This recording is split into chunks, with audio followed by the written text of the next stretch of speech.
But everyone, so Ric Flair talked to TMZ Sports about John Cena's heel turn. Here's what he said. I love it. I tell y'all, I think it's the coolest thing they could have done. I think it's great. A matter of fact, I was hoping he was going to win the Royal Rumble. I mean, that was a great finish there too, you know?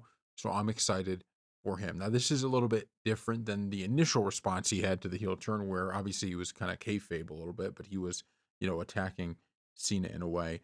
But I like this aspect of it. I like how everybody's kind of getting involved. And I think it's interesting because when you look at what we've seen so far, it's kind of all been positive. People are loving seeing this heel turn. WWE pulled off a shocking thing that took this Cody Rhodes Cena match from being something about breaking the record to like the stratosphere, right? This made it the must see match at WrestleMania, and that's exactly what it needed to be. So I love how they've found a way to keep Cody's storylines. Like, last year finishing the story, that was a big storyline. That was 2 years in the making, right? What they did.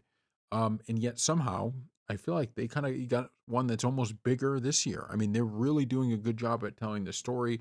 They shocked everybody having seen a turn heel and now seen as a threat to not just Cody but to the entire WWE. Right? He's going to retire with the belt and screw over the WWE universe and WWE itself. So they're continuing to add this, and I think this rivalry has legs. Now I don't know.